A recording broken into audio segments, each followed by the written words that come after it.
SportsNetUSA.net as we get ready for game number 2. And if it was like game number 1 with Santa Barbara and Southwestern, well, it'll be a quick afternoon here on SportsNetUSA.net as Santa Barbara mauled Southwestern 18-1 in the first game. But now we come to game number 2, and it's East LA against Antelope Valley here on SportsNetUSA.net. Corey, what do we expect in this game number 2 as we look at it? Well, yesterday, East LA lost to Santa Barbara 3-1 in the first game. Then they got a chance to play San Bernardino Valley, and they won that one 4-2. Antelope Valley comes in from yesterday losing both of their games. First to Santa Barbara, 9-8, and then to Southwestern, 8-4. So we're not expecting that high explosive or high octane offensive game from these teams. But you never know. What you're going to expect is a pitching duel. Maybe 5 runs wins it. Did Antelope Valley play earlier today? Yes. And they lost that game, too. The reason I'm asking that is because I visited with some of the Antelope Valley players, and I said, how'd you do? And they go, we lost, but I thought maybe they were talking about last night, so I just wanted to make sure. What do we expect from that East LA team out here? Adrian? Well, that East LA team is definitely going to be looking to get on the board early. As Corey said, it's going to be a pitching game today, so not a lot of runs expected to be on the board today. So East LA is on the field first, and they're going to be looking to get a quick 3 outs so they can get back in the dugout and get some hits. So East LA is going to be the home team today? Yes, it looks like they're going to be going out on the field right now. And East LA, we'll go ahead and give the field of East LA. Pitching in the circle will be Gracie Vasquez. Catching for her will be Jocelyn Macias. At first base will be Ashley Day. Second base, Brianna Takaneka. Third base will be Melanie Relis. Shortstop will be Eliza Maya Gotia. And left field will be Sahey Zamudi. Center field will be Sydney Alanis, and right field will be Julie Munoz. And they didn't play bad defensively yesterday, Mark, so East LA, a good job. Antelope Valley, on the other hand, they need to play better defensively. And Antelope Valley, since they're up first, you expect leading off is Dolly Stevens. Yeah, Dolly Stevens, followed by Erica Surface and Angie Ochoa are going to be the first 3 up there.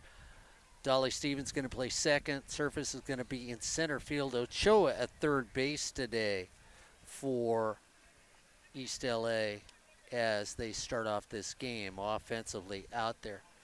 Yeah, as we see the leadoff batter, Dolly Stevens, she's coming in with a batting average of .442, and then right behind her, Erica Surfos, she's batting .558. So quite the combination for the 1 and 2 batters.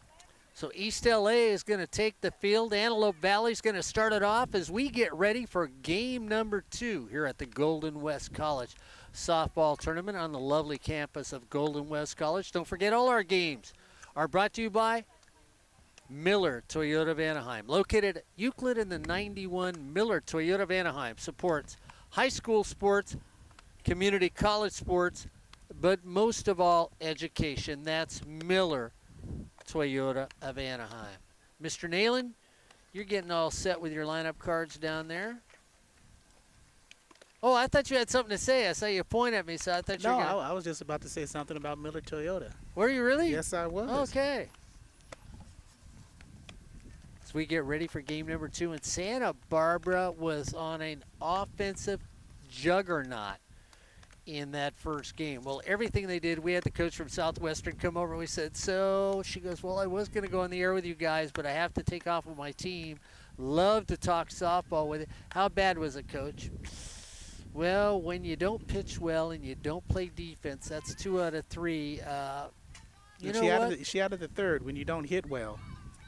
And she said, and you let it go. It's tournament play. It's not conference play, and you let it go. Yes, definitely with these conference games, they're definitely not practice, but you get a sense that the players are a little more easy compared to conference play, and they at least get their reps in during this tournament. So let's get ready for a little softball here in game number 2 as Dolly Stevens walks up. Ashley Day walks down from first base for East LA. Crowd's in there. We'll see what Stevens can do. First pitch is rolled in for a ball. It's Gracie Vasquez in the circle for East LA. Getting a little cloudy out here at Golden West College. Next pitch. And that one high and away. Yeah, Mark, we've been lucky. The rain stayed away, a little drizzle here and there, but fortunately this tournament can keep going on with this weather. Herky-jerky move by Vasquez in the circle. Plants that back foot, comes with that herky-jerky move, drive down the left field line, just foul. And Vasquez, this is her 12th appearance of this season. She's 0 for 3 coming into this tournament. 3 strikeouts per game, 13 walks, 12 strikeouts, total of 5.89 earned run average coming into this tournament. Back up at the corners for East LA. They back up just a little. Stevens, watch that one high and outside. One thing we see here with the Antelope Valley team is they definitely like to steal. The first 2 batters, as we said, are their biggest threat. Dolly Stevens with 4 stolen bases and Erica Serfos with 11. You're going to want to keep them off the bases today. 3-1 the count. Next pitch. Taken for a ball, so we start off with a walk. Stevens trots down to first base. Brings up Erica Surface. Surfos comes to the plate. Left-hander. Runner over at first. Just started the game. Top of the first inning. East LA up again. Tries to drop.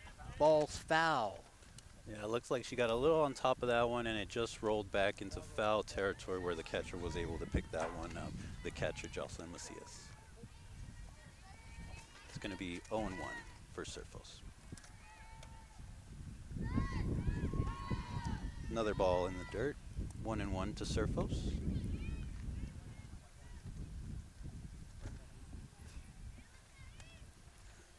Still 1-1 with the runner on first base, no outs, and Antelope Valley up to bat. The bunt down to first baseline. It looks like Gracie Vasquez isn't able to pick it up as she comes out of the circle. That's going to put runners on first and second with no outs. And Erica Surface does a nice job of laying it down, and that's what you were talking about, Mark, laying it down and getting to first base with runners in first and second. Go ahead, Mark, take it. Gracie Vasquez needs to pick that up cleanly and make a play. You can't field in the circle. You're just not a big asset to your team.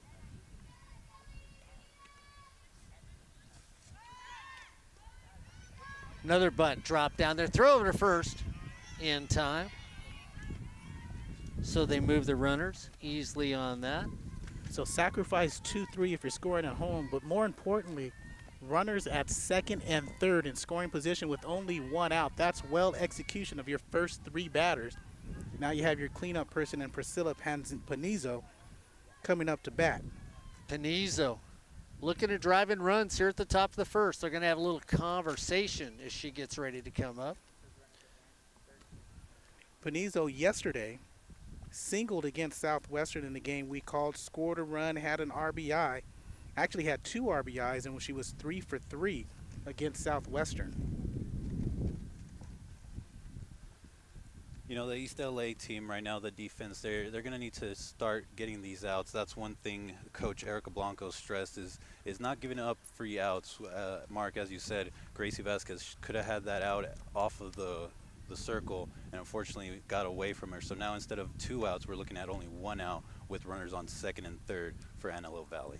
So Pancio up to the plate. East LA comes in the infield.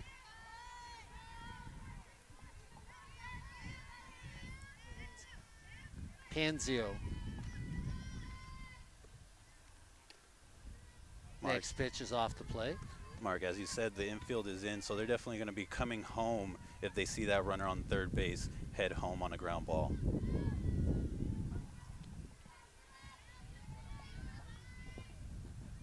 One and one the count to Panizo. Next pitch off the plate. Panizo looking at that one. East LA in at the corners, halfway at second and short. Panizo looking to put it in play. Maybe can get a run in here. Off speed pitch, waved at it. Couldn't find that butterfly coming up there. You got to like that confidence from Gracie Vasquez, throwing an off-speed pitch when she's behind in the count there. Now she's looking at a count of 2-1 for Panizo. Panizo waving the bat. Vasquez brings it. Panizo drives it in. It's going to drop. Could get two. It's going to get at least one. And Panizo turns. Look at this play. Oh, missed play by East LA. Julie Munoz comes in from right field and covers first base, and I love that by a right fielder. Heads up play all around. Unfortunately, dropped right in front of Zumito in left field. Couldn't make the play on that one, but luckily got the ball in time to save another run. Tony Hutnick now at the plate. Runners at the corner. 1 run in for Antelope Valley.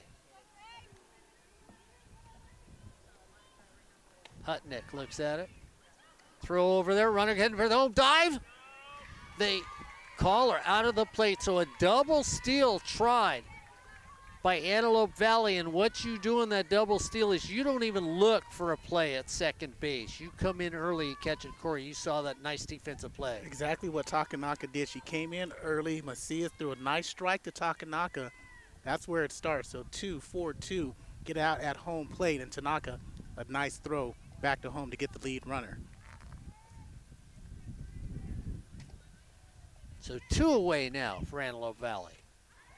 And again, going back to Zumito's play, that's what saves that run there. You keep the runner on third base, and then you make the play at home, and you take away that run. So now they got 2 outs, and Antelope Valley up 1.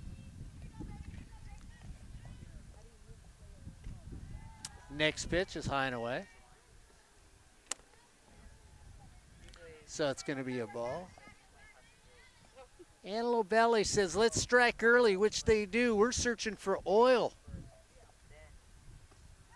Down and away. Gracie sort of looks in and says, hey, I'm searching for a strike zone. They might be searching for oil. I'm searching for a strike zone right now. Ashley Day backs up deep at first base. Right over there. Off the glove. Turn the corner.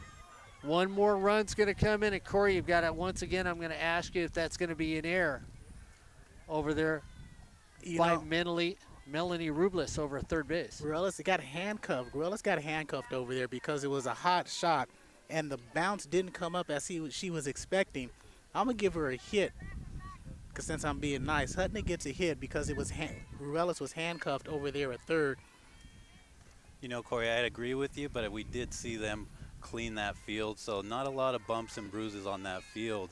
Kind of should have had that one, but we're going to see them try to get back on this one with 2 outs. So Ruelas gets a break from Mr. Nalen at third base. Boy, a little defense coming on the table here. Welchel takes that one down low. But it does score a run. They had an opportunity to get out of second and third with 1 out. With only 1 run, they could have handled that. But now with 2 outs, that should have ended the inning. We'll see if that run comes back to haunt them later on. East LA is playing a deep infield. Ball's down low. Corey, I've never seen a first base person in softball play as deep as Ashley Day is over at first base. No? No, I haven't. Seen a lot of softball, never seen anybody play that deep at first. One of the reasons you play somebody that deep at first, just to give them a little bit more confidence on the infield. We saw them yesterday in a game that they had a little bit of trouble handling balls cleanly.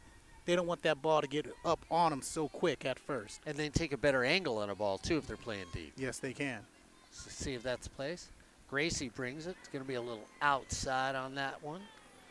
Brings a walk to Rebecca, and that's only her 2nd walk of this season.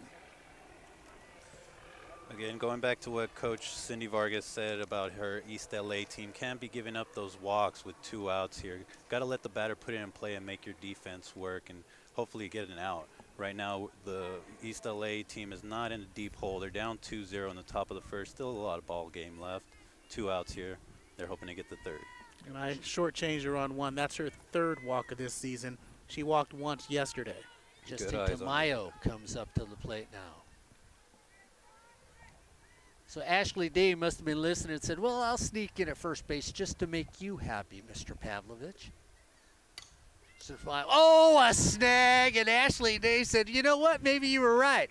I should sneak in, which she does at first base. The ball takes a hop. The glove says, how do you do?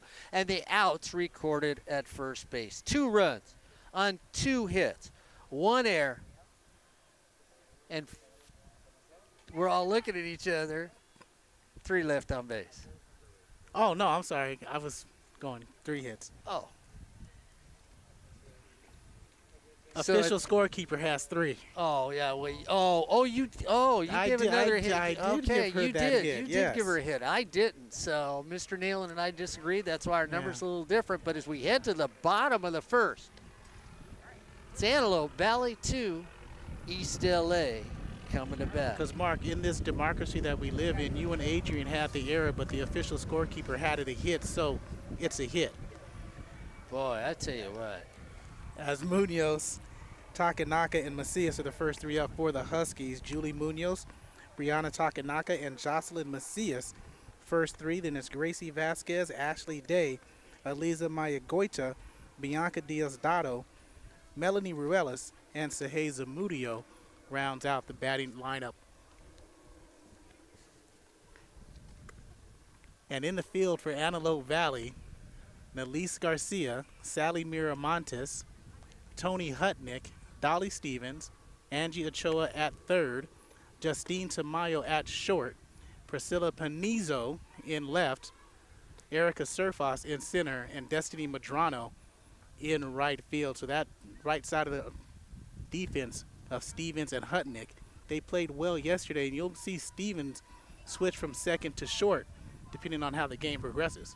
We'll see what Garcia does with Miramontes behind the plate today.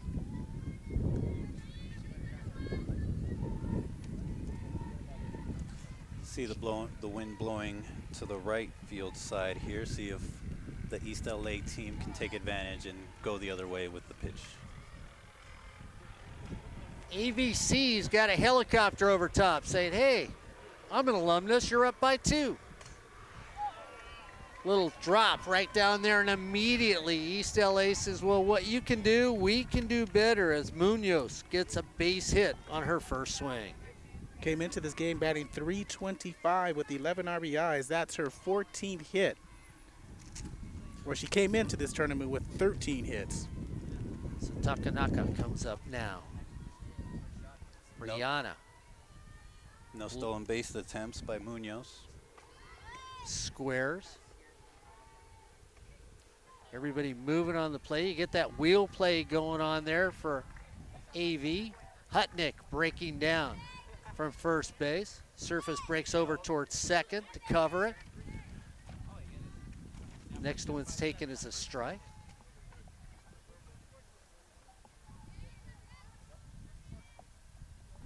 Count is 1-1. Next pitch is outside. So Hutnick breaks again. We got a classic wheel play going on here. You take your first baseman, run him to the plate. You wheel your second baseman over to first. You wheel your shortstop over to second. Next pitch. Outside for a ball.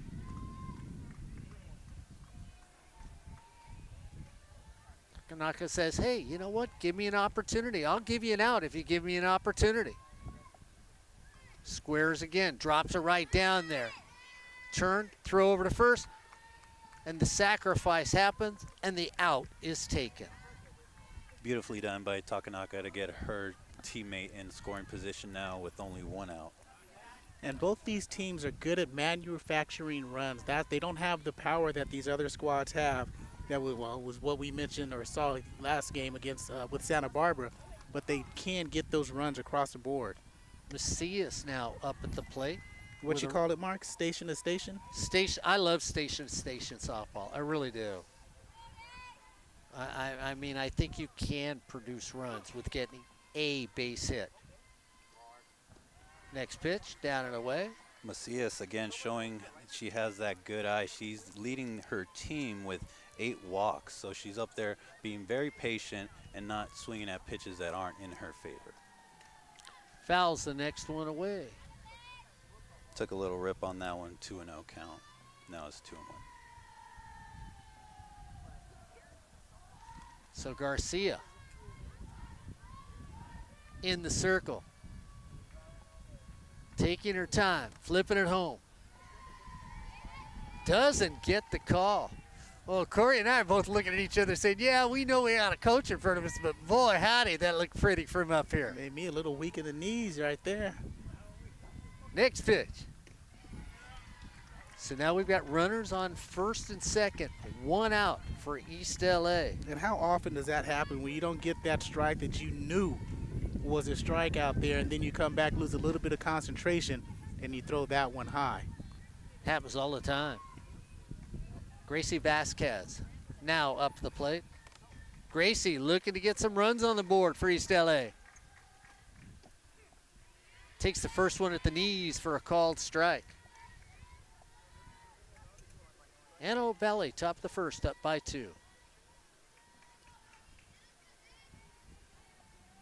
Antelope Valley squeezing in the corner. Off speed pitch, swung on and missed. Take a little off. Slow that car down. And just gently coast through the stop sign. 0-2 count. Garcia brings it home. High hopper, tough play, finds its way through the hole. They're gonna hold it right there. So tough little play, takes the kangaroo hop right at second base. That's enough for a base hit.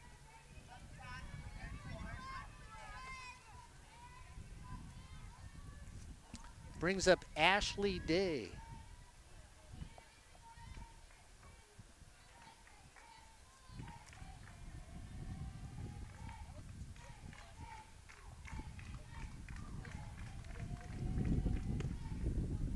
One's going to be off the plate.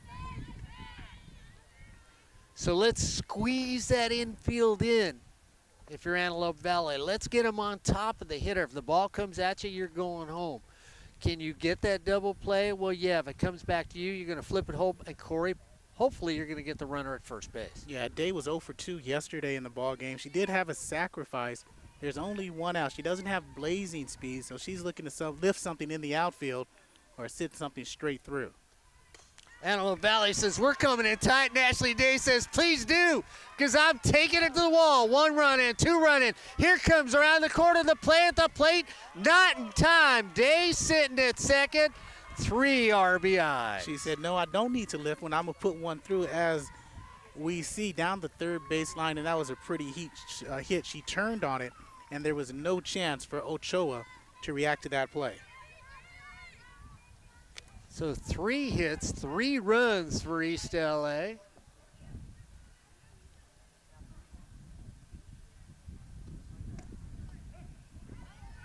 Guys, am I wrong? Is the scoreboard wrong, or am I wrong? It's 3-2 okay. right now. Right. Yes, you're right, Mark. Thank you. I like that endorsement from my table. I'm sitting there thinking, boy, how That's really what you wanted to hear, wasn't that's it, right. Mark? Little ground ball, enough to move Day over as Surface makes the play at second. That's going to be the 2nd out of the inning as Day goes traveling all the way over to third. Yeah, we had to keep our video guys up to date as well. They had 3. We have 3. Everybody else has 3. Well, everybody else has 2.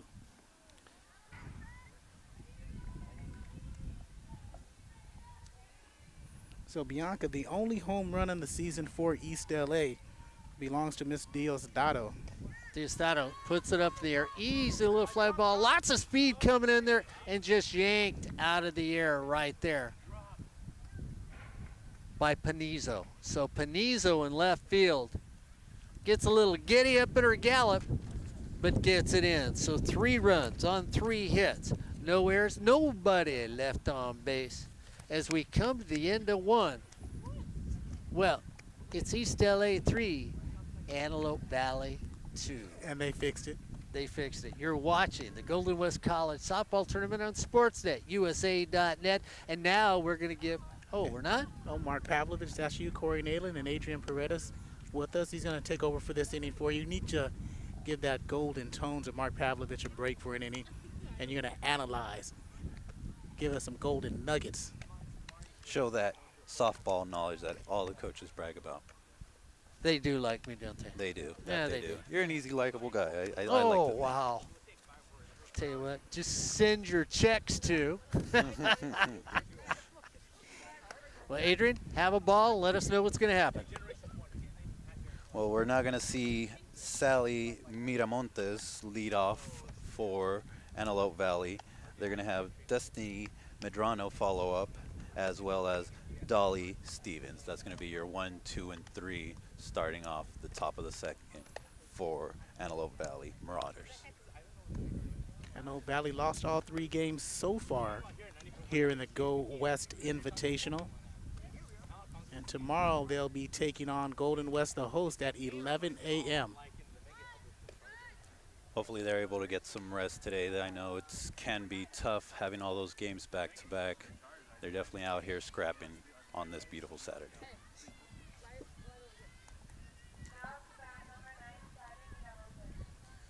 Catcher for Antelope Valley, Sally Miramontes, will be leading off the top of the second.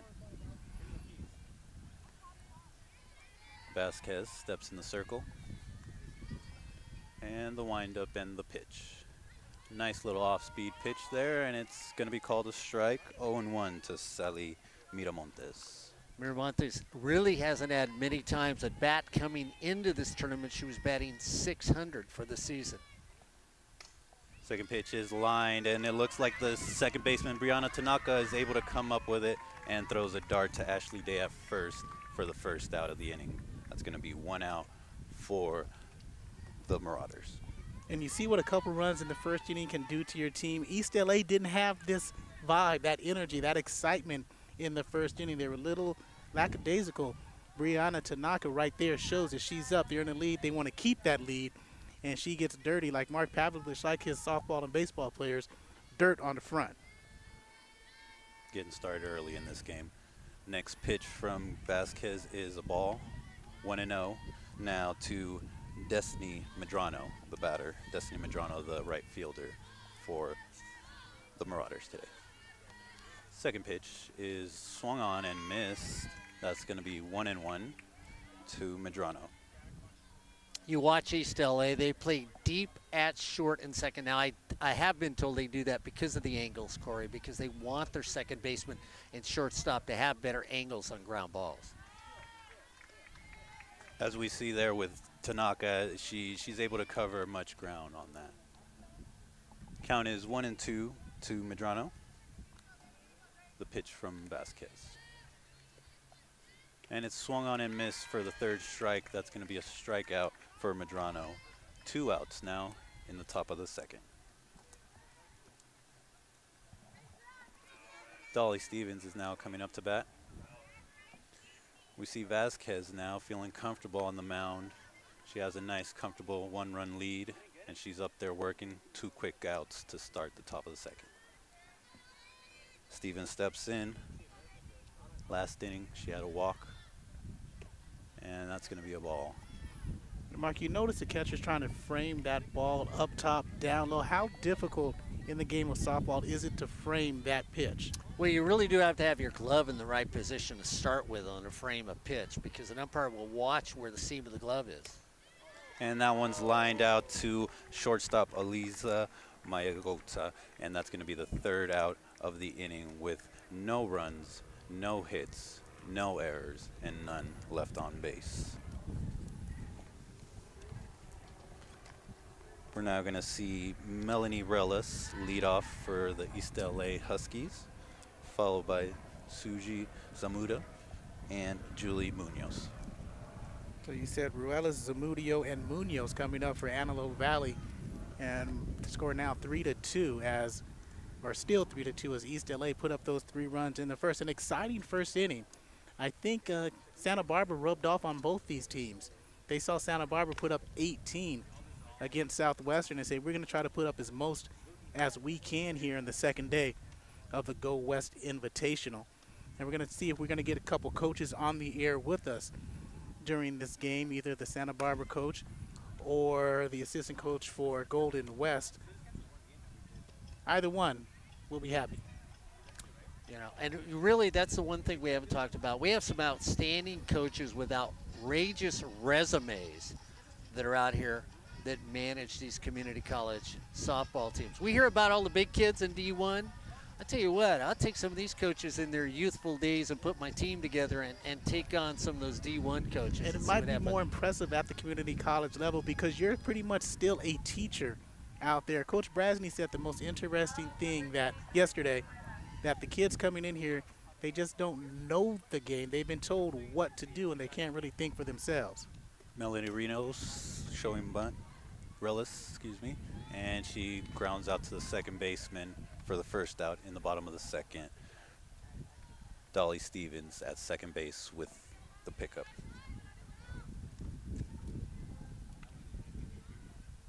Zamudio now up to bat.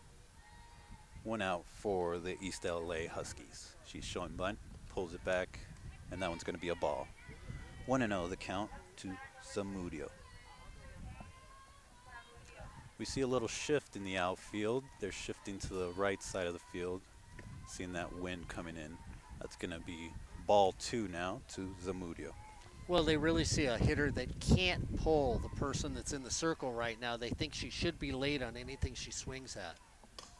Zamudio to right center, and that's going to drop right in front of Medrano, the right fielder, and Surfos, the center fielder, as Zamudio goes to second base.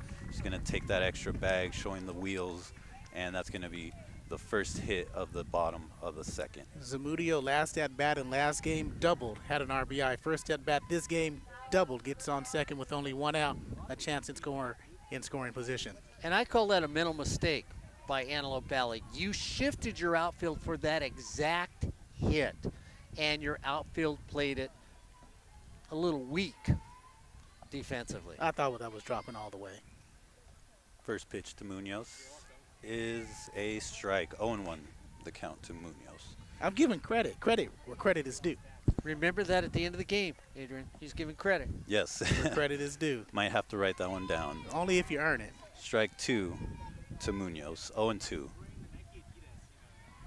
Again, the Antelope Valley Marauders still playing in the same defensive position, shaded to the right field side. Third offering is a strike 3 call on the inside corner. That's going to be the second out for the Huskies, as Garcia gets a 1-2-3 strikeout. And that's her first strikeout of the game, and at least 6.59 earned run average coming into this game. And you see what they're doing on the outside part of the plate. They're trying to work outside to go to the right side. They're not respecting Takanaka's and Munoz's power or ability to come around on a fastball. And it seems like it's definitely working for the Marauders as they get 2 quick strikes on Takanaka. 0-2 is the count now, as Takanaka shows bunt, pulls it back. It's going to be an outside pitch for a ball. 1-2 now the count. Is that 6 pitches in a row on the outside part of the plate? Yeah. Yeah. She's not giving anything on the inside. Ground ball now, foul ball. And you saw last inning, everything on the inside was pulled down the third base line or in the 5-hole between the short and third baseman to get those 3 runs. Well, it's such an exaggerated shift. Really, you've got almost 2 right fielders and a center fielder and no left fielder for Antelope Valley. Pitch is swung on, and Takanaka hits it right back to Garcia, the pitcher, who throws to first base for the third out of the inning. East LA unable to score on that inning. No runs scored on 1 hit, 1 runner left on base, and no errors. As we enter the bottom of the second, top of the third. Antelope Valley being led by legendary coach Cindy Vargas, who has a 14-year career with the team. Not only that. So as we head right here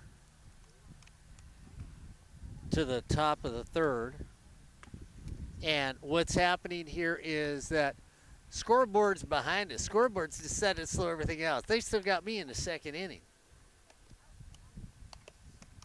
And Adrian just took us through the second inning. So, Adrian, I'm not quite sure what the scoreboard person's doing, but they're behind us here on SportsNetUSA.net as we're getting everybody warming up for the entire team. I like this, too, where they take the entire team and warm the entire team up on the sideline for East LA.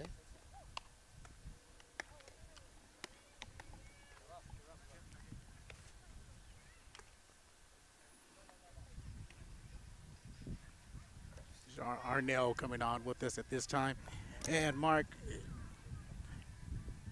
Adrian's going to come back during the Golden West broadcast for us. Good. And you're going to call that one with him. And I'll say a couple of things while we get on the air. But again, this is an exciting, as you're going to take over play-by-play. And Adrian's bringing us back notes and ice cream and all the good stuff here right now. And I am one of the minions of Pablo right now, talking to you right now for PPK 90.1, the Sportsnet.USA. So, Erica Service is coming up. It is the top of the third.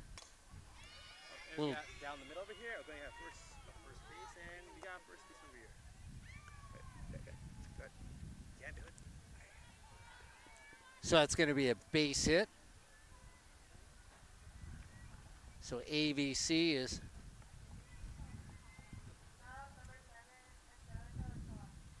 Angie Ochoa is coming to the plate. So Surface gets that magical hit.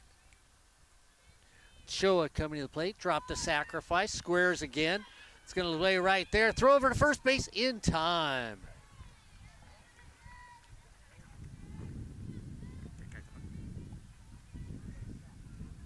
Erica moves over to second base for Antelope Valley.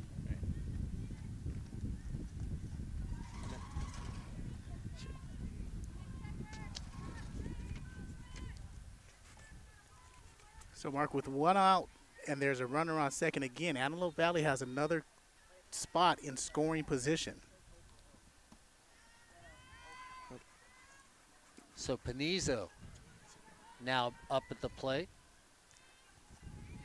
Had an RBI her first time up in this game. Once again has an opportunity to get a run in. She waits. A little high across the letters. Oops.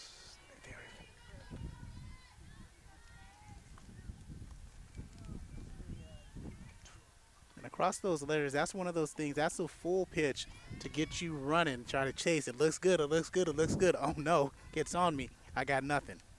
Next pitch on the outside. East LA comes to this game actually 2-11, but even then, despite their record, they're still a very, very dangerous team. Vasquez in the circle, taking her time. Looking in, rocks. That one off speed, another ball. Oh, a delayed strike. Oh, what a delayed call by the umpire. This will be a momentum game actually, even though despite that East LA is 2-11 actually. They are a very dangerous team. In their game 3 days ago against El Camino, they scored 20-2 actually. They are a very high scoring team. Taken right there in right field. Flip over behind the runner. So Munoz backs up, pulls it down, and AVC can advance the runner all the way to third base. And Mark Panizo was really trying to hit that out. It looked like she was going opposite field and trying to hit that 210 marker on the right side. She had that single in the first inning, and you see the confidence at bat once runners get on base and once you start hitting the ball nice. Putnick now up with a runner at third, 2 outs, trying to tie the game. Started moving the hips before the ball got there. That's for a strike. I said this is a momentum game. Marauders never really stood a chance against Southwestern since they fell down in the first 2 innings. Will they repeat the same thing again today? Let's see. Next pitch, down and away. 1-1's the count. 2 outs, runner at third, 3-2.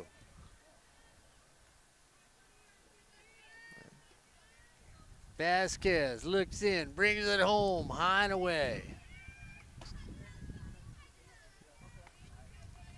So Vasquez on the season, Mark. She's not a bad hitter out there.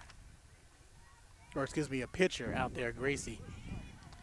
She has a confidence if she get those runs and the errors don't mount. Let me have it. Picks it up over at short. Nice little play by Elisa Mayagoita at shortstop for the third out of the inning. So no runs. One hit, no errors, one left on base as we head to the bottom of the third inning. Can you believe that the earliest known softball game came from Chicago, Illinois? It was Thanksgiving, 1887, actually. And the first game started in that year when a man threw a boxing glove in the middle of a football game. And then a man, George Hancock, came in and said, "Play ball." It's from that point on that this game we're seeing right now is based on that, actually. From a simple football game now to softball. Amazing. Interesting. See, that's one story that I did not know.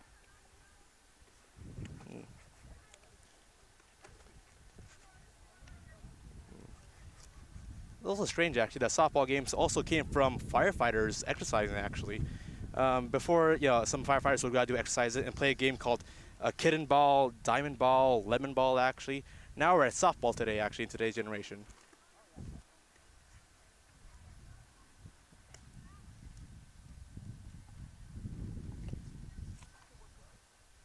So we're sitting here at 3-2. This game right now. East LA up over Antelope Valley.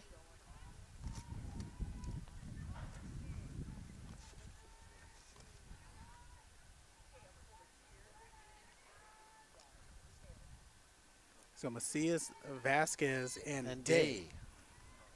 Like, they did a nice job in that first inning. They did, and they really do. I think they've got this attitude up here now. Be aggressive at the plate and then run when you get on the base. And it's much different than what we saw yesterday. East LA, that game we saw them play, they were a little tentative out there. Again, you talked to Coach Blanco before the game yesterday, and we'll get to that in a moment. Macias tries to drop a bunt, doesn't she? Walked her last time she was at the plate. Coach Blanco stated that their team, although ain't a really a power hitting team, they have a good ratio of contact hitters, actually, hitting 40% prior to the tournaments. Macias takes the next one just off the plate. So Garcia working high-low, in and out, throws an occasional rise pitch. Nice little drop ball. Garcia brings it from the side, slings it down low. Yeah. Blanco said this game would be a very routine game, actually, seeing no negatives towards their own team, actually, saying that it's not about the defense or the offense. She believes a well-rounded, balanced game will give them the win here. Garcia brings it. It's low again. And she's right. That's the well-balanced game that they played yesterday against San Bernardino Valley when they won 4-2. Macias squares, shows bunt, pulls it back, gets timing down, drives it down just over. They're going to call that a fair ball. Macias turns the corner, just hops over the corner of the bag. And Corey, that one is a base hit. Yes, it was. I was going to say, Mark, I know you would give that one an error, but I'm kidding. No, that was a tough play for anybody. Ochoa just couldn't get over there. She had a glove on it, but it was just well placed. And we're going to have a pinch runner for the Huskies. Alexis Lazaro will come in and run for Macias. Lazaro's a freshman out of Pico Rivera Shore High School. What was really interesting about the last play, actually, that she faked out that it was going to be a bunt in the first place, honestly. So when the player started hesitating on whether it would be a bunt or an actual hit in the first place, it confused the Marauders. Brought that slap back, so that's a slap hit. You fake that bunt. You show bunts, show bunt, show bunt, then slap it to the third baseline or the first baseline. And really, you're playing those angles, not just on defense like East LA likes to do, but the Huskies are playing the angles like Dilated Peoples on the third and first baseline as well. So Vasquez comes up now with a runner at first base. Garcia in the circle, taking her time. Vasquez squares. Lets that one go down. Ball goes in the dirt. Once again, Antelope Valley running a wheel play, and again, like we've already explained it, you break at third, you break at first, you take your second baseman roll them to first. You take your shortstop and roll them to second, and if you throw an errant throw, you've got runners camped out at third base. And Lazaro at first doesn't have any stolen bases on this season, but she's more speedy than Macias. And Coach Blanco wants to talk a little bit about what this strategy is with 2 balls and no strikes, nobody out. You're in the bottom of the 3rd inning. You're only up by 1. A few insurance runs here might make all the difference. Lay one down.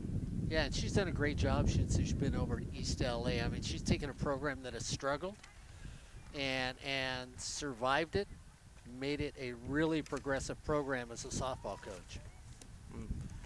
They say that the game of softball is a very stationary game, actually, but it's also a very psychological and mental game more than anything else, honestly. Next pitch, off the shin, and goes down, and Corey. That's one of those that you look at as Garcia catches it, just can't get the glove down, and takes that one off the wicket and goes down. And that's one of the things we talked about yesterday. You brought it up, Corey, about players wearing masks nowadays. We won't go into who it happened to, but in a high school game, a young lady, the reason masks are worn nowadays, had a ball come back at her jaw, the way that line drive came back at a shin. Unfortunately, she didn't get her hands up in time. And so this is it. Yeah, you see the pitchers, first baseman, third baseman will be the ones usually wearing masks out there on the field because of their close proximity to home plate. And because of the close proximity of what the bat does to the ball, it shoots off the ball and dies later. And so that one, Garcia's still in the game. Tough player. Ashley Day now squares. And how that hit affect her physically, actually, because that hit her left knee. Now, upon prior to every her pitch, actually, she's hesitating and kicking back her left knee upon every throw. So how will that make her strengthen her throws? Will it make her off? Will give her some off timing? Or is she gonna throw more balls than usual? Let's see. Day fouls that off. And that's actually her plant leg. So it's not her push-off leg when it hits. On the plant leg, that's not going to really affect you when you throw your pitch. It would if you pushed off. Your plant leg is there. Corey's practicing his pitch. Well, anything on your plant leg is going to hurt you. Anything on my leg is going to hurt me. Day lets a high pitch go by. Arm, stomach, head, elbow. Thing is, I don't think they really should be switched off their pitchers, actually, because they only have 2 pitchers throughout this entire roster. I think like 2 games ago they had to go redshirt somebody else to go become a pitcher. No, actually a lot of teams in softball have 1 pitcher, and that's it. Softball itself has started running with 2 pitchers now as starters just in the last frequent years. You've had pitchers that'll throw over 400 innings as a softball pitcher and ride an entire season on 1 arm. Ashley Day takes it back up the middle, snagged right there. Garcia says, 1, back to first. Not in time. And you know what? Give her a great deal of credit. Just had 1 come off her leg. That one comes back at her. She has enough presence to go to third for the force out and a possible double play on the ball. Talking to Marauders head coach, actually, they had a grand total of 4 pitchers on their team initially when the season started, actually. Now they're down to 2 because of 1 player having a shoulder injury and a back injury. And the 1 player with the back injury, actually, was a significant part for this team throughout the entire season. So the player we're seeing right now, actually, she isn't that strong throughout the entire season as a whole, but right now she's being put heavily pressured on. Mygoda takes it into left field. It's going to find the gap. Oh, just diving play. Can't get made out there in center field by Surface. She lays out at the last second in center field. The ball hits her glove and ricochets away.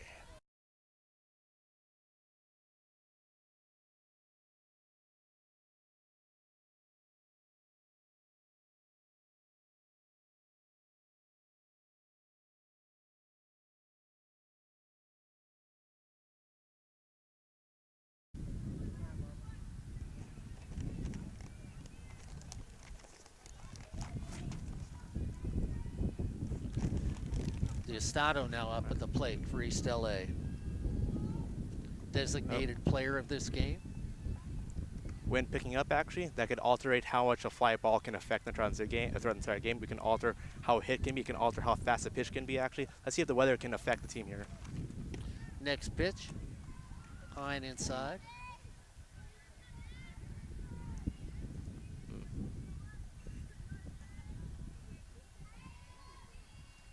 2-0 count. 1 out.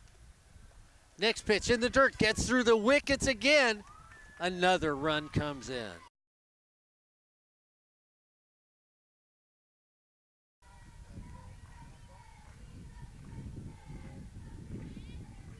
Five to 2 for East LA.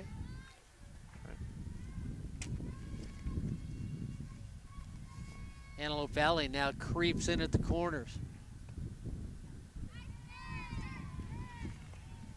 So 4 balls.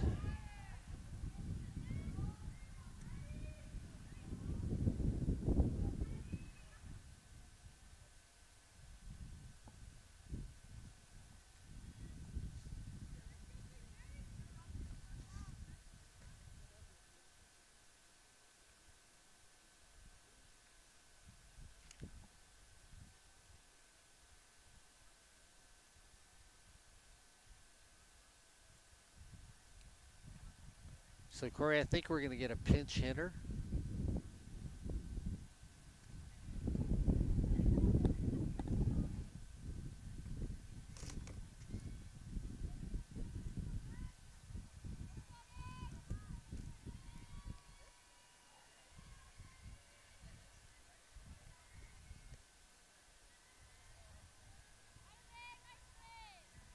First pitch, down low.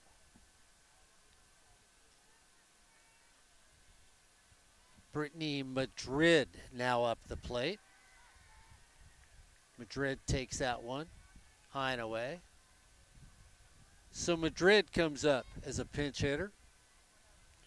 Runners at first and third. Madrid drives it, checks the runner over to first. Had a possible double play on that one. Doesn't do anything with it.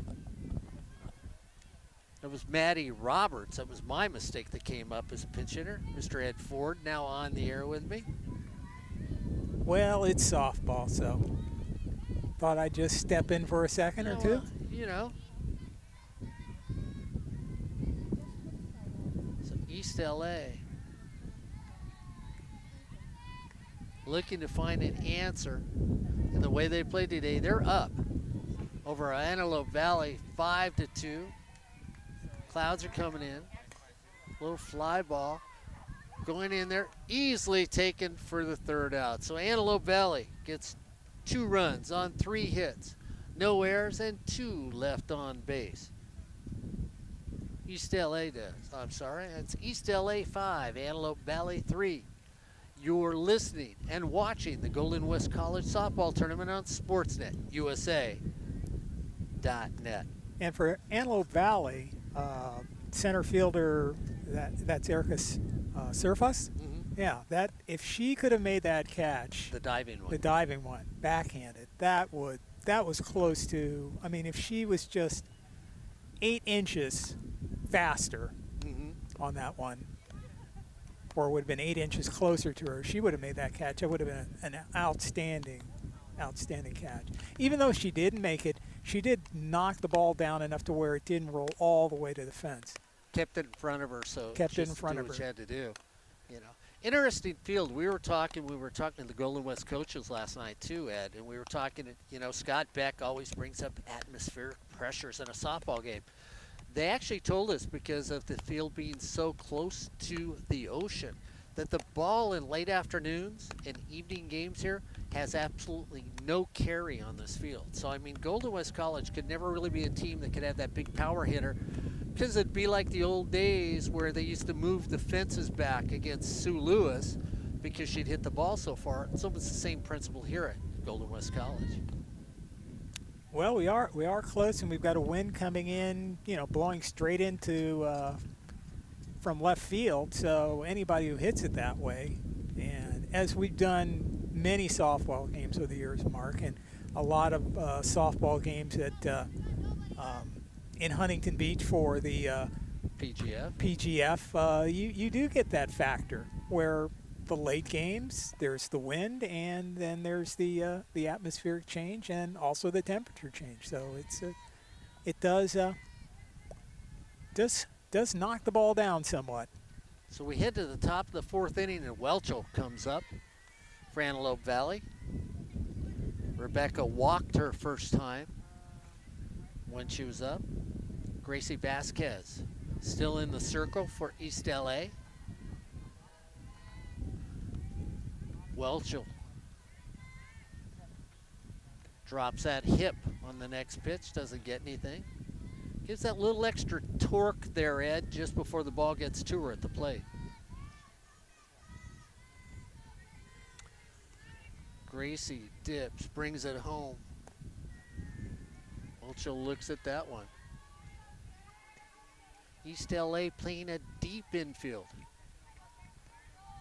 Told Mr. Nailen, for me, it's unusual to watch an infield be so deep in softball. Welchel takes that one away.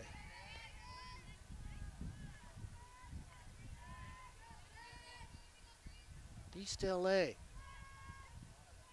dressed in all black, green numbers, green piping on their uniforms. Vasquez, off-speed pitch. You're right about the infield. Very, very deep at second base. Only a step away from the grass. And I know it's the cutoff angles and everything, but I've never really seen that in a softball game where everybody is so deep. They creep in now on that. Welchel, little easy ground ball over to first. Sorellis comes in for East LA, makes the play, flips it over to first base for the first out of the inning. And even though they were deep, Mark, it all worked out. And one thing that so many younger softball players don't do, maybe on the high school level, is what Munoz just did from East LA. Is she was right over here backing up the play, and so many players forget to do that. They just, oh well, my infielders are going to take care of it, but there's always that chance that won't happen. Yeah, she almost made a really nice play earlier in this game where the runner turns, the first base person had rolled over to second. She snuck in from right field, and really, if somebody had seen her, they could have got the runner at first base.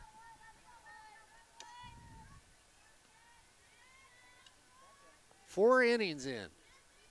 A little tighter than the last game that we saw here. Last game, unfortunately, for Southwestern, 18-1 in favor of Santa Barbara. Well, Santa Barbara has moved up in the rankings, Mark. I just noticed that they are, I believe they're in the top 10. They might be number 10 right now. So Santa Barbara as a school has a good athletic program. Next pitch right down the middle. Gracie said, here, hit this one if you can. And Tamayo couldn't catch up to it. 2 outs, 2 up, 2 down here in the fourth inning. East LA up over Antelope Valley right now, 5-2. Sally Miramontes up now for Antelope Valley. Miramontes grounded out to second, her first time up. Antelope Valley trying to find some hits in this game. Can't pull the trigger yet.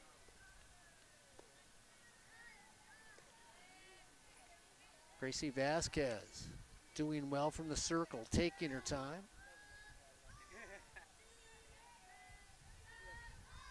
Vasquez very deliberate in the circle. That one down and away. 3-0. 2 down. 5-2. 3-0 count.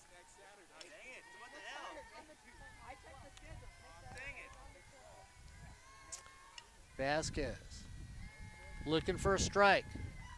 Can't get it. 4 straight pitches, gives up a walk. That seemed a little bit uncharacteristic of her. And in this situation, Mark, not that it really hurts, but you don't want to give anybody a free pass, especially when it's 4 straight balls, and 2 of them weren't even close. Destiny Medrano now comes up to the plate. Medrano squares. Doesn't offer, gets a ball on that one. 2 down. Antelope Valley looking for an answer. Boy, Santa Barbara got it with 2 down, 1 down, no down. They got runs no matter what. Well, it was sunnier then, so. That's true. Fouled off to the right here. Nothing like watching a head coach saying, wait, it's a foul. Well, wait, coach, didn't you play this game at one time? Well, you know, that you don't always have eucalyptus trees right by the field, so that kind of threw off the angle of that one coming down. Sacrifice yourself for your team. That's what a coach should do. Vasquez brings it. Swung through like a knife going through butter on that one.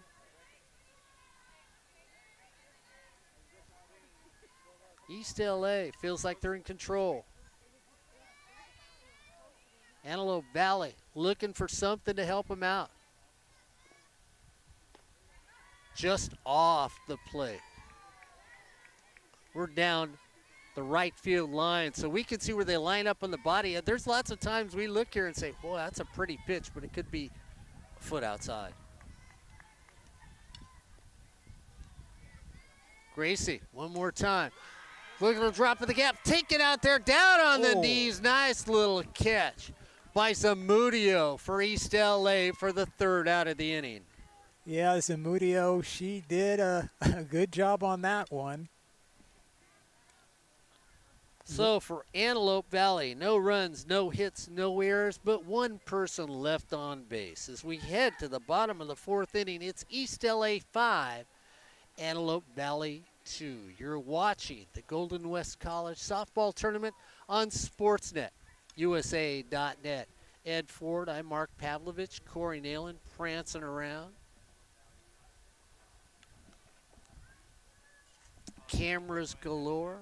And we'll be here for one more game tonight, That's right. as long as the weather holds up. Let's hope for that. Well, right? let's hope for that. We have a little bit of our camera gear out here and some other electronic wizardry. It's when you see a couple old guys start moving really, really fast. That's right. Trying to clean everything up. So the last game we will be doing, there is a 7 o'clock game, and if you're in the area, we always tell people if you're in the area, you want to watch some softball, come out here and watch the Golden West tournament. But next game will be Golden West and Santa Barbara. That's the 5 o'clock game, and then Golden West plays one more time. They play the 7 o'clock game, and this is one of the few, I think, community college fields, Mark, that has lights. Yeah, it does. It does. And they're really upgrading. We were talking about that last night, too, about the money getting poured in. I guess Riverside's got a very nice complex. This is what we got told last night, community college softball. Yeah. And the coaches and even some of the administrations are now realizing that if they want to keep softball players, they got to put the bling out there because softball players love the bling. And we've seen that as softball players leave California all the time now. Well, in Northern California, Cosumnes River College, they have a very nice softball field. I mean, it's got the brick backstop, and if you would think of a high school baseball field, as I've told other people, it looks sort of like El Dorado's. But a team that Fullerton College will be playing and Golden West has played, Santiago Canyon, they have a facility that I believe is only about 2 or 3 years old. It looks very nice, and the outfield is all turf. So some community colleges are putting some money into their programs. Munoz takes it up the middle. That's going to drop for a base hit and misplayed in the outfield. She turns first, heads to second, looks for a coach, and is going to stand there with a stand-up double. So Munoz rips it back. Surface goes down. Can't pull it off. And Ed going down. There was no chance to catch it, but by going down, she gives up a double on the play. Yes, on that one, she might have. Maybe that was the one not to try to make that catch on because she didn't really have much of a chance. Takanaka comes up now and squares for a bunt. East LA wants to add to the lead here. Runner at second base. Leadoff hitter gets away with a nice little double. Again, the exaggerated shift by Antelope Valley in the outfield. Come in at the corners. Takanaka lets that one go. And I have to give, sorry, Mark, I have to give Garcia a lot of credit. I mean, after that that line shot that got her in the shin. Takanaka, is it going to drop? Goes in. Surface pulls that one down for an out. As I told Andrew King, you guys would be dragging me off the field because I wouldn't have been playing anymore.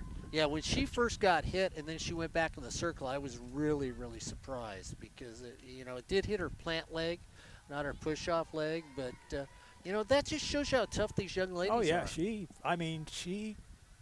didn't, like Andrew pointed out, she didn't even take any warm-up pitches to see if, hey, I'm okay. She just got back in there and started pitching again. I give her a lot of credit.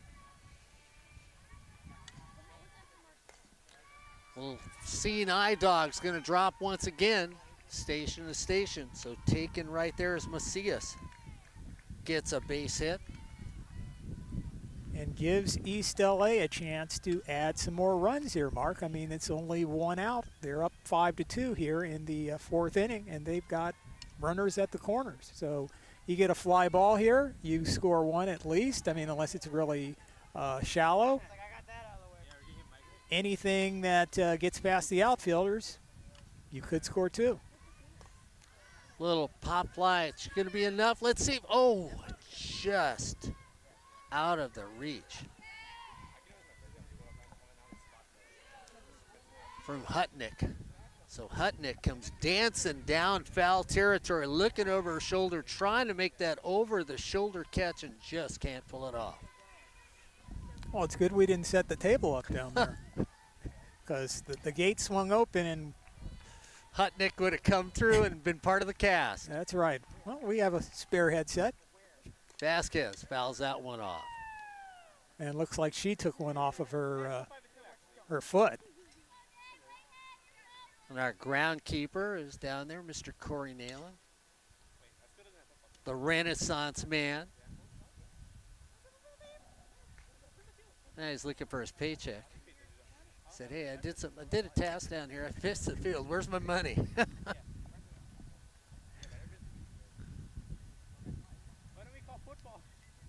So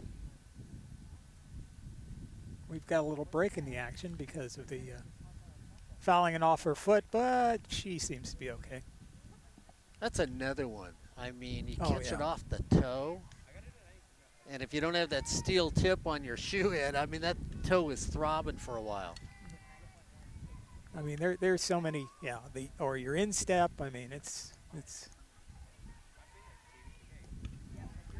And that's one of the I don't know what you want to say, but, soft ball. That ball is not soft. I mean, maybe the ones you play with, in, elementary school and that have been used for 20 years.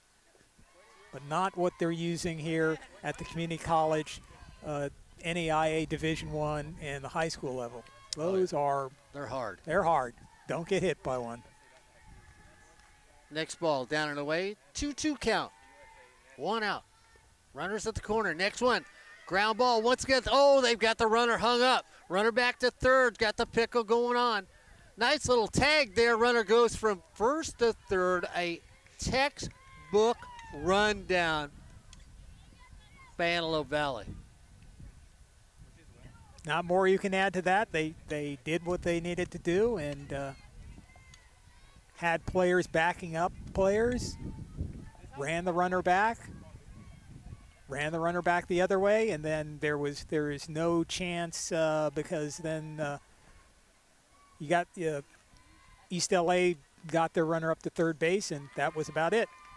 And just in time as a big swing is taken there by Vasquez as she's going to cruise into second base and add a fortuitous rundown by Antelope Valley.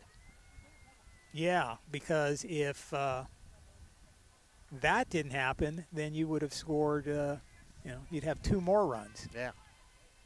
But East LA does come up with one more mark, and now the score runs up to 6-2. 3 hits, 1 run in this inning for Antelope Valley.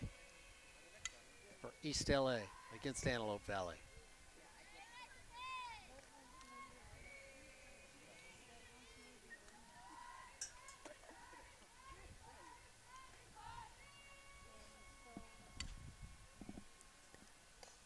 High fly ball down the left field line. It's going to be foul. Ashley Day looking to do something.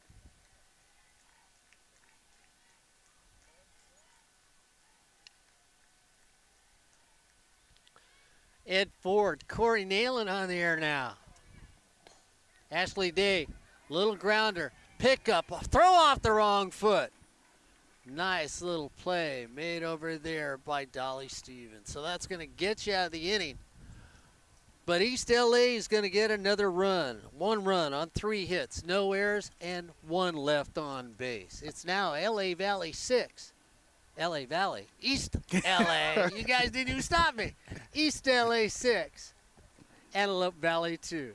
You're watching the Golden West College Softball Tournament on Sportsnet, USA.net. It's going to tell me where LA Valley's at right now, I think, with the look I'm getting. Let's see. I think it's when I drive home, and instead of going south towards Hesperia, I think it's just up there north of Oro Grande. I think it's someplace around there at least. They got a library? Yeah, the one book has been checked out. Oh, okay. Oh, my goodness. It's East Los Angeles. The Huskies. 6, the Huskies. Ed, Mark, notice something we were doing prep for these games. The records are not indicative of the quality of play that these 2 teams have exhibited. And actually all 6 teams has exhibited during these 2 days. They've been playing nice fundamental softball, except for the last game for Southwestern. That got away from them, but otherwise it's been well played. Do you think? Yeah, I mean, that's one thing I'm glad we're out here for Sportsnet, USA.net, because there are not enough, I don't think enough teams put on in the community college level put on softball tournaments. I mean, there are more of them than I thought there were, but a lot of teams don't even bother to put them on. I mean, this is one of them, and this is one of the better ones. Santa Barbara is going to throw one a little later on in April. And matter of fact, Golden West and Fullerton College are both going to be at that one, the Bash at the Beach. There's a real... Yeah, no, that Santa Barbara's tournament every year is the tournament right now for community college in California. That one and the one, not Ventura, Glendale? Yeah, the Glendale one. The Dave, I can't remember the name of it, but that also, Golden West also played in that one too. So, I think there should be, we do a lot of Fullerton College sports. Fullerton College doesn't hold their own softball tournament, which I believe they should. Well, I was brought up by Mr. Nailing the other day that he was wondering why they don't. Dolly Stevens is going to lead off the top of the 5th. East LA 6, Antelope Valley 2. East LA feeling like they're in control. Antelope Valley looking for some offense. And Antelope Valley's had a strong history since Cindy Vargas has taken over the program in 2006. They've had Players of the Year in state, Players of the Year in their conference. They've had in the record books of the CCCAA littered with Antelope Valley players since 2006 when she took over. Stevens takes the pitch for a strike. Takes the next one up and away. 2-2's the count.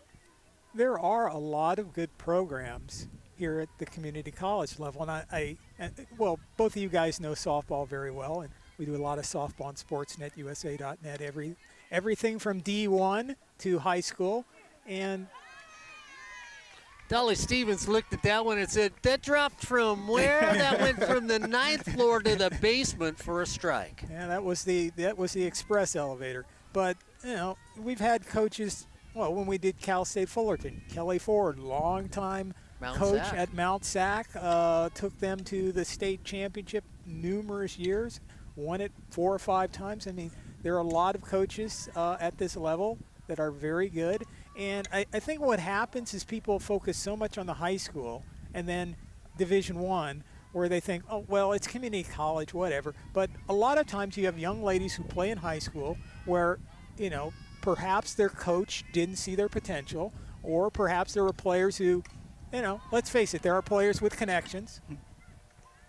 Backed up on that one, a little pop out to short. That are expected to start. And maybe these other young ladies didn't get that opportunity in high school. And then when they come to the community college level, they have good coaches like we have for East LA and Southwest and Susie here at Golden West, and, you know, your Kelly Fords and Yasmin at Southwest. And they develop these girls into young ladies into much better softball players. That pitch driven down left field line. Turn at first base. So Ochoa gets a base hit. And yes, some of the players are, you know, raw. They didn't play much high school ball, and, you know, they're kind of, it's a learning thing. So, but I think if you look at, since we do so much community college football, people should know, you know, they overlook community college football, but look at how many Hornets Fullerton College players went to D1 from this last season. And became pro players, too, right, to be honest. So, I mean, really, when you look at, that's the thing I think is amazing. If you look at some of the Hall of Fame things for all these schools or alumnus, you're surprised by the talent that they've got up and down these community like Golden colleges. West, their receiver, I forget, it was a Jordan Sweezy, went up to Cal and got a scholarship to Cal after this last season.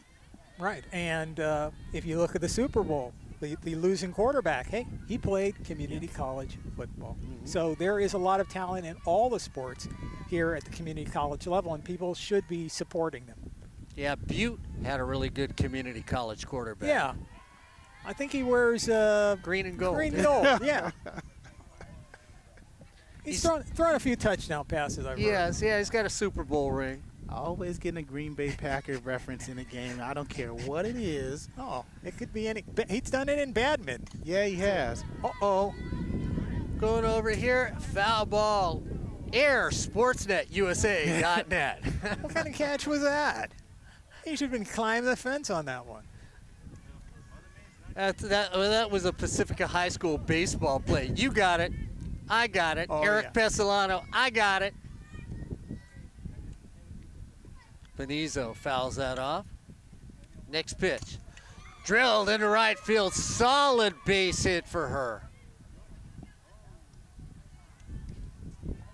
Over through second there, but backed up by Vasquez on the mound in the circle. And back to the history of softball on Sportsnet. We talked to Coach Brasney about the Kia Classic we did with Yasmin Mosadeghi as a player with Jenny Topping in that 2002 season, and we got to call that. So that's one of the things I wanted to bring up when Coach was going to come on the air before she had to decline. Well, see, you didn't give me a chance to come over and say that. Don't you remember that I drove my car when it had 300,000 less miles on it all the way to Tucson, Arizona to broadcast the NC2A regionals that Cal State Fullerton played, and they. I forgot about that. You forgot? I never forget about that. Especially when he's driving back home, hoping he makes it. That's right. With my fingers crossed. Shouldn't have gone to that Arizona game. Car hasn't been the same since. Hutnick at the plate. That's when it was. That's when my car was young, and so was I. And both of us are just making it. No, but that was, going to Tucson and going there and watching softball there, that was a great experience. Hutnick swings through that one. I mean, and then when we did, the Kia Classic, you have people like Judy Garmin stopping by, and I mean, you know, talking softball with her. I mean, there's the softball community here in Southern California is just top to bottom is pretty special. Hutnick puts a spark in it, just comes short. That's going to be a ground rule double. That one went through the fence, literally. So straight away is 210 in the center field. She hit that about 204, and that's what dropped through the net. So it could have been a 6-5 game, yet now it's a 6-3 game. Still 2 outs with runners on second and third, and it's going to get interesting for East LA. Coach Blanco said yesterday this is where her team, at this juncture in the season, needs to get past these adversities. Welchel up now, looking to get a base hit. Runners at second and third, 2 outs. And just as you were saying that, Corey, now she's going to go out and talk to Vasquez and the team. Yeah, so they come in with 2 wins. They win 1 yesterday, and again, all those losses, 10 of them, at least 5 of them, when you look at the statistics, have come late in the game where there is a crucial error late in the game that cost them those wins. And so 2-10 coming in could easily be, let's say, 5-8 with much better record and much more confidence, and that's what they're trying to do that's what they're trying to do in this tournament. And we heard how the ball doesn't carry when it starts getting cold on this field and damp. And guys, I tell you what, if it was a little warmer out right now, that wouldn't have been a ground rule double. That would have broke the scoreboard. Welchel now at the plate has an opportunity to close the gap in this game. Takes a strike. 1-1 count. Yeah, if she can get one down the line or someplace where gets by an outfielder, there will be 2 runs scored. Just off the plate.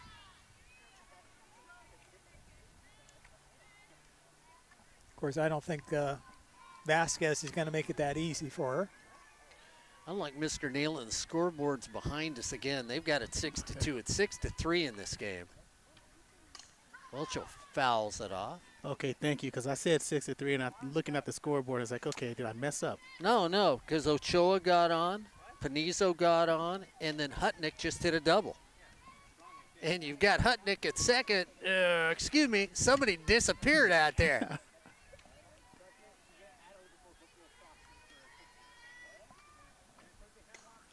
Welchel drives it down. That's going to be foul.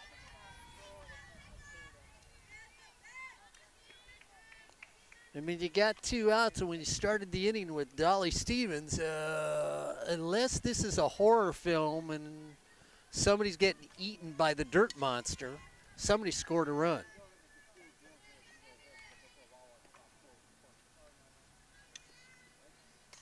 Fouled away one more time. Tough at bat right now. Gracie Vasquez trying to sneak her way out of this inning. Someone should let the official scoreboard operator know that it's 6-3 instead of 6-2.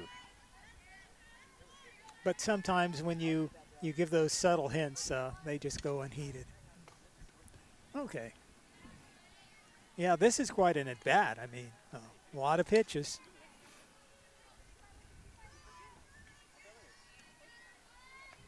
Both are hanging tough. 10 pitches. The windup, the pitch. Off speed, off the hands. That's going to drop in no man's land and drive in 2 more runs. We've now got ourselves a tight one. And that was a better piece of hitting right there by Rebecca Welchel, because it was an off-speed pitch. She had her left foot out in front as a right-handed batter. She strided into her hit, but she held back and waited on it, and then just got the end of the bat in to right field to create a heck of a hit. Mr. Nalen, I know you're not a math major, but if you score 3 runs and you only had 2 runs, doesn't that make it 5 instead of 7? So it should be 6-5. They hit that one from Steph Curry range. Whoa, That's why I they tell counted you as 2 or what, 3. this is really starting to get. Well, I think we have it right. So as long as we have it right, that's all that matters. We're sitting here in the top of the 5th inning, 6-5. East LA is winning, and coming into the pitch is Bianca Diosdado. She won yesterday's matchup against San Bernardino Valley in a 4-2 win. Coming into this tournament, she was 2-7. After yesterday's victory, she is now 3-7.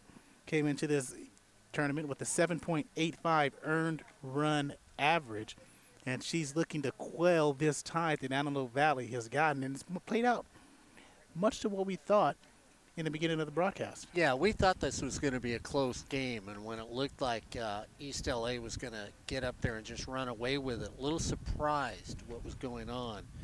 And but Antelope Valley has been patient, to say the least, out here. Yeah, and patience is the key, because this is the thing that could have gotten way out of hand as they got down 6-2, and they could have gone the Santa Barbara way, but their pitcher and their defense and their hitting has become more selective, and they're finding the key spots and the locations that East LA was trying to hit. Justine Tamayo comes up now, with her team only trailing by 1. It's 6-5. Even on the scoreboard, it's 6-5. So we'll see if they can tie this game up. We're here in the 5th inning, and it has now become what we expected. A game that either team could win. Got one more game after this one. Fouled away. I'm going to let my defense work for me here. Tamayo, although she's batting .313 on the season, she's got 10 hits, scored 10 times, has got 3 RBIs. I'm letting my defense work. I'm playing deep as they are right now. Keep playing deep and let them come up to make the play. Okay. Pitch. Fouled away. Oh, a lot of smoke on that bat. Boy, it just seems like right now Antelope Valley's got the timing down from the person in the circle. Yeah, and Diosdado has a good changeup, an off-speed pitch that she utilized yesterday. She comes again with heat. Once again on top of it, so Corey Nayland says, my pitch is all set up right about now. Come with that same motion, that same body angle, and just take about 2 miles an hour off the pitch. And you'll be sitting there staring at it as it floats in the catcher's glove. The windup, the pitch, rise pitch, easy little catch, conversation in the infield, and that's enough to get out of the inning. But not before 3 runs come across the board. 3 runs on 4 hits, no errors, and 1 runner left on base. As we head to the bottom of the 5th inning, it's East LA 6, Antelope Valley 5. You're watching the Golden West College softball tournament on Sportsnet USA.net. Corey Nayland, Ed Ford out here today. Of course, Ed already talked about a car that's got 300,000 miles. If you have a car like Ed Ford, well, you ought to go to Miller Toyota of Anaheim and get that new Toyota with all the bells and whistles on it. That's right. Just pull in there and say, hey, Ed Ford sent me over and said, just put it on his tab. That new Toyota, Miller Toyota of Anaheim, located at Euclid in the 91. You don't mind, do you? If I had a tab, do you think I'd be driving my car?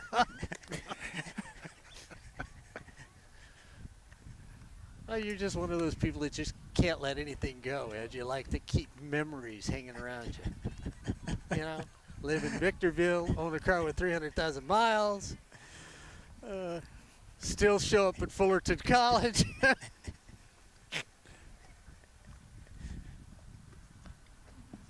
Why change a good thing? The truth is brutal. Like they say, the truth is better than fiction. Oh. I know it should be stranger, but I like mine better. So we head to the bottom of the 5th inning. East LA now only up by 1.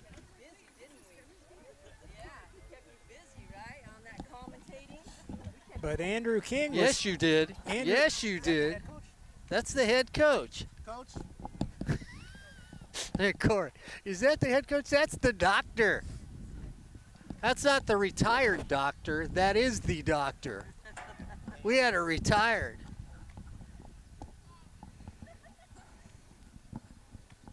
It's perfect. And we're lucky enough to have the winning coach of Santa Barbara, the head coach, with us. That's right, Ed. PhD next to you, so don't say Ed, miss don't be or too Mrs. impressed. You know, don't call her by her first name.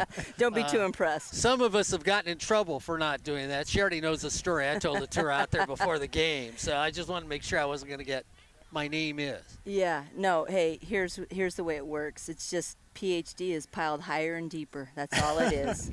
I'm glad you said that and not us. Santa Barbara woke up in the game offensively. You had said we're a power hitting team for the simple reason that we don't necessarily hit the home run, but we get extra base hits. You did have home runs in your game, but it seemed like you had, in your 13 hits, you had at least 8 extra base hits in that game. Yeah, we really did. We really broke out. You know, the home run by Maggie Jackson was really great. First of the season, actually. And then Monica Solis followed up with another one. But, you know, that's just really been our game plan the whole year, is just really, you know, get base by base. And, you know, when we get those little extras, and when we're talking about the home runs, then, you know, that's just icing on the cake. And, you know, it builds up the score quickly, especially when you have multiple runners on. But, yeah, we're really excited. The kids did a great job defensively. We had 2 double plays. Just really played quite well. So we tapped into their bullpen. They had to go back to their bullpen, reach back in, and come back out. And it seemed like everybody they put on the mound, you know, we handled. So, you know, our kids went in with a game plan, and we did a phenomenal job. I think those double plays, too, that you brought up really early in the game changed the complex of the game, because if those double plays don't get turned, you may be in trouble. It looks like your pitchers have a little trouble. Double plays come up. You get a 6-4 to 3 double play, then a 4 to 6 to 3 double play, and it got you out of trouble where you're not giving up 1 run, you're giving up nothing, and then you pull away in the game. Yeah, absolutely. In fact, when we had that and they were getting hit after hit off of pulling, I pulled Maddie aside and I said, hey, you need to get going in. You got to start warming up, because at that point they were hitting Rebecca, and we felt like, okay, we're in trouble. And like I said, our middle infielders, they really took care of business, and that just kind of shut down their momentum. And then our next at bat, we went through the lineup. Speaking of momentum, East LA now have runners at second and third as an errant throw on a sacrifice. So once again, good defense wins game. Santa Barbara had very good defense to play, made the plays when they did. And you know what? When you win a game 18-1, of course, the person in the circle is just sort of ignored, because everybody says, well, you scored 18 runs, but you got excellent pitching from the circle today. We did. We definitely did. Rebecca did a phenomenal job. She's been really kind of carrying the weight of the pitching on her shoulders. I talked to you a little bit earlier about Madison McNamee. She's having a little issues with her back, so we're really trying to keep her settled and not pitching a lot. We're getting ready to head into our Western State Conference next week, so we want to get her healthy and 100%. Oh, they get to play at first base. And you're going to make a play any way you can. I mean, you know, if you've got to go down on your knees and roll it over to first base, it's still an out. I don't care how you score it in the scorebook. It worked. It worked. One of the things, when you look at an 18-1 game like you had today, I know it's tournament play, it's not conference play, but I mean, do you really just sort of look at your team now and say to everybody out there, this is the type of offense we can have on a consistent basis? Absolutely, and that's exactly what we said after the game. I said, you know, the VACs are back. You know, we kind of struggled putting some runs on the board, and coming into this tournament, I feel like our confidence level had actually taken a little bit of hit. Sure, still coming in 8-4. You know, what are we worried about? We're winning ball games. We're ranked sixth in Southern Cal, but you could kind of still see the intimidation factor and a little bit of a hesitancy up at the plate. And yeah, when you have big games like we just finished playing, it's huge for the confidence. And now it's just like a steamroller, and that's what we talked to him about. It's like, let's steamroll, you know, Golden West. Let's move on to tomorrow, and let's get ready for conference, because that's where it's all about. Zamudio puts it on the ground. Nice little play taken over there by Tamayo, who holds the runner, goes over to first, so East LA can't get on the board one more time. And now there's 2 down, Mark. When you look and get ready as conference gets ready to go, I mean, has your team hit their expectations yet, or do you really think you've got a long way to go before you can say, Mark, we reached the pinnacle I thought we'd reach this year? No, absolutely not. We're just, you know, going down that road to success. You know, our ultimate goal is to be in Bakersfield on, you know, the 3rd weekend in May. And we're taking it one step at a time, one goal at a time. And our goal set for this weekend was to go 5-0. Right now, we're 3-0, so we're moving on. I think, you know, as long as we continue to expect and create expectations for the team, and they set their own personal goals, and you know, not put any boundaries around ourselves, then we're going to be in good shape. Well, Coach, we're going to let you stay warm out here, get off the air. Want to thank you for stopping by. Hope you go 5-0, and I wish you a great deal of success as your season goes on. And Ed, that's okay. She's a PhD, so don't tell her about your bad shoulder. All right. Thanks again, Mark. Thank you very much. You. As Santa Barbara just walks away with a huge victory. 18-1 in their game over Southwestern, and Edge, they really did. They just showed a lot today. Yeah. East LA just picked up one more on a pass ball and or wild pitch.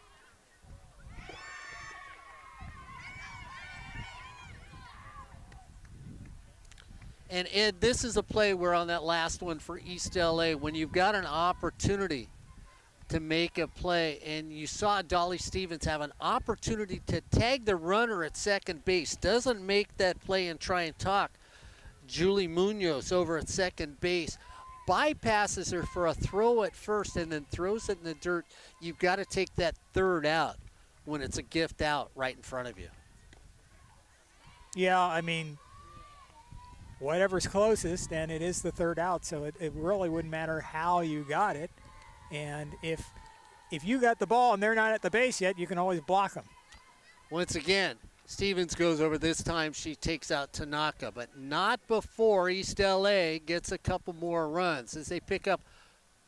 And we're hearing that they're trying to get an interference, but it's not going to happen. So they pick up 2 runs on 3 hits, 1 error, and 1 left on base. It's East LA 5 and East LA 8, Antelope Valley 5.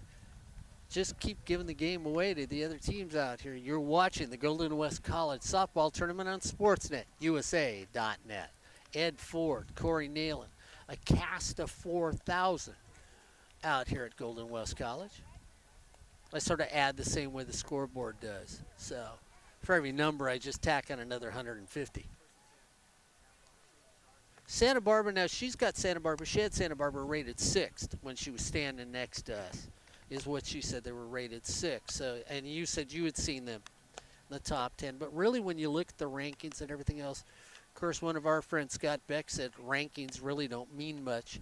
That's the way he sort of looked at them. But that's true. So if you're, if you're not ranked in the top 50 or 100 in NC2A Division I, well, they're going to invite you to one. They're going to let you host. That's You're right. going to get invited. Yeah, right. You're going to get the super regional. Whether rankings actually show the true strength of a team, that could be debated, but they do matter because that's the way the playoffs are formed. So if you're not a top-ranked team, you don't get to go where you think you might be going. I mean, we saw that in football this year with Golden West College, a team that we do football, Fullerton College.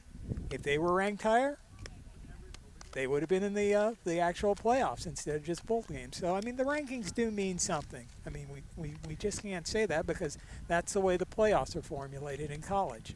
So, and if you look at even high school sports, the the rankings do mean something. So, yeah. Even though sometimes the rankings are skewed, we know Right. that in high school. Yes. We've all, Corey, you and I have looked at the rankings sometimes and gone, I don't get it. You know, parochial school is 6-6 and they're ranked in the top 10. But, you know, we did hear from the Southwestern coach that she said, I don't think we're going to get an at-large bid. And an at-large bid, like you've said before, has a lot to do where you're in the rankings.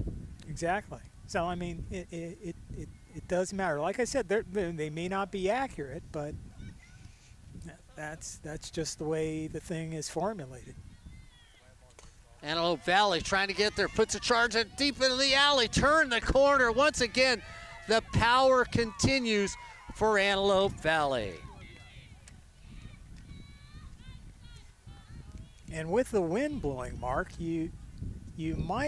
that ball may have carried more and might have had more of a chance to at least hit the fence. But with the right-handed batter up, and the ball is going to be knocked, towards right field and down. So, but still a nice hit. So Miramontes gets a big double to start off the inning. Top of the 6th, down by 3. Miramontes at second. Well, this one is going to go all 7, Mark, at least. Yeah, especially the way AV is woken up here. Antelope Valley now all of a sudden has the bats working here. Hour and 50 minutes is time limits on these games, is what you look at. What are we at right now?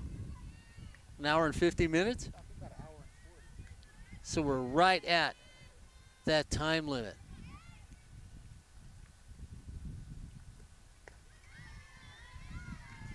But you've got Destiny at the plate for Antelope Valley.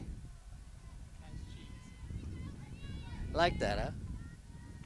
We'll see if that actually is what we're talking about. She takes the next pitch in. Runners at first and second, nobody out. And the tying run comes to the plate. Dolly Stevens comes walking up. Look at Stevens today. Walked her first time out. Line to short. Struck out in the 5th. Stevens looking for that base hit. Takes the first one on the outside.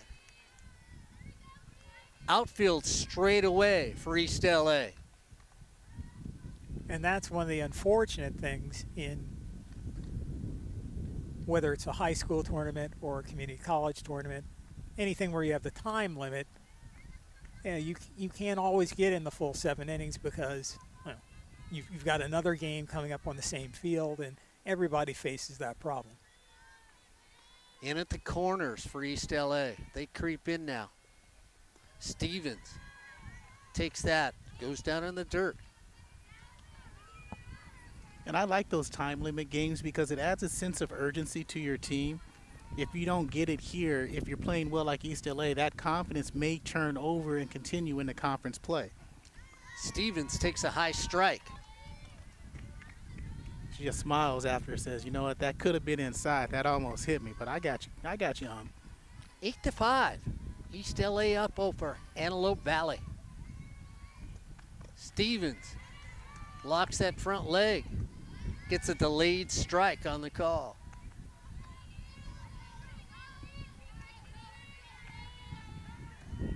Three and 2. Should be 2 and 2, right? That's what I thought too. Well, it's 2 and 2 now, no matter what. Man, you can mess with all the young kids you want to. You start messing with us old guys, we're just going to go out there and start drinking a lot more water because our brains are not functioning. Stevens with a 2-2 count. Swings through that one, gets just enough to foul it off. And just enough taken off of that pitch to get there because Diosdado and a lot of motion on that windup. And when the ball comes out so fast, it basically stops right in the middle and just floats across. Diosdado looks for the big pitch. Off-speed pitch drops a little low. Corey, she took your advice, took a little pace off of it, just didn't have it high enough. 3-2, runners at first and second. Let's see if Antelope Valley is adventurous and sends the runners. 3-2 pitch, nobody goes. Little fly ball, not deep enough, and because they didn't, they stay out of an easy double play. Tamayo comes over, looks at him and says, you know what, if I was playing short, but Alicia says, well, you're not, because I'm playing short for East LA. Maya Goita makes a play on that one as we get a change in right field. So Alexis Marino now in right field for East Los Angeles. So Marino comes in the game. And you know that strictly has to be for defensive purposes, guys. I mean, the coach knows something we don't. Strong arm, more range. We'll see if that's the answer in right field. You got Erica Surfos up to bat, and she showed the strength. She can hit those. She can hit one out. She has the strength to do it and tie it up with one swing of the bat.